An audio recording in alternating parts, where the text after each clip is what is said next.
Did you ever feel that you're not good enough? You have a past maybe that you feel that makes you disqualified? Well, I'm going to tell you something today. Those things that make you feel from your past, things that you messed up, or even in the present, things that you're not good at, those things are going to make you authentic. They're going to make you somebody who people could feel that they can relate to you. And that's what's going to make you great. Not the perfection is going to make you great, but specifically the imperfections that you have is going to make you great.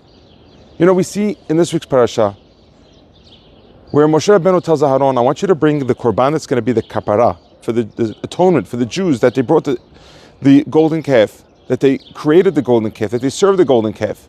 Aaron is ready to do it, and he looks up at the mizbeach and he sees the shape of the mizbeach with the corners of it and the horns, the kranot of the mizbeach, and it reminds him of the golden calf. And he says to himself, I'm not worthy. I'm controversial. How can I be the leader in this position? Where people are going to obviously challenge my value, my credibility, being that I'm the person who was the one who started this whole problem. How can I be the one who could bring the atonement for this problem? And Moshe Rabbeinu tells Aaron, don't be afraid. Lekach nivcharta. You were chosen because you made this mistake. You were chosen because, you know what? The best managers are the ones who are not the know-it-all managers. They're the ones who are ready to listen, ready to hear, ready to work with you, that they don't claim that they never made a mistake, but exactly opposite. They come from the place of authenticity and they work with you. And that's what also Aharon was told by Moshe Rabbeinu. The reason why you'll be the best man for this position of Kohen Gadol, of high priest, is because you are imperfect. Because you've been there and you've been part of this. That's the reason why you could bring the kapara for this. The greatest leaders of all time, the Ben Ish Chai says, were people who had skeletons in the closet. If you look at David HaMelech, the Gemara compares him to Shaul, how David HaMelech, his kingdom lasted forever, is going to last till the Mashiach. And the kingdom of Shaul HaMelech only lasted one or two generations. And what's the difference between the two, he says? Shaul HaMelech wasn't willing to admit to his mistake as fast as David was. That's what made David more worthy of the job of being king.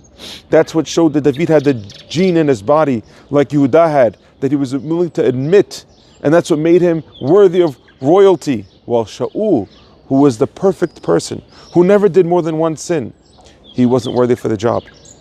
Because he was the perfect king, because he had nothing wrong with him, he couldn't do this. This teaches us that we all have things that we've done in our past, unless we're robots, that we are not perfect. We might have sent a text to the wrong person.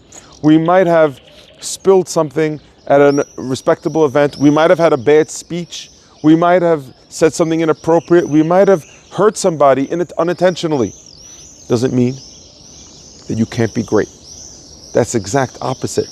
You see, failure doesn't hold us back from greatness. Only failure plus shame hold us back from greatness. There's all types of addictions out there. There's addictions to drugs. There's addictions to hurting yourself. There's addictions to inappropriate content. There's addictions to alcohol.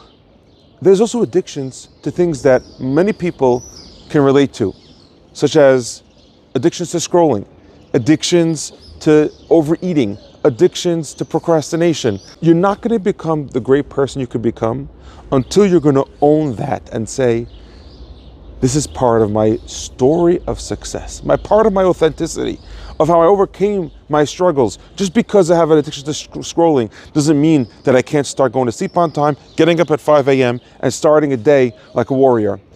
It all has to do with you just saying, this is where I was, and it's not where I'm going to stay. I'm going to a different place.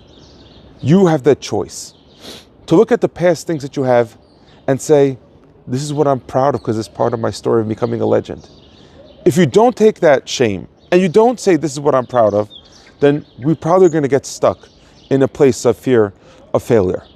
Because when we're taking failures too strong and we're not taking them and turning them into our superpowers, remember that your superpower are those things that you were weak at. And look at every great person that ever did something great.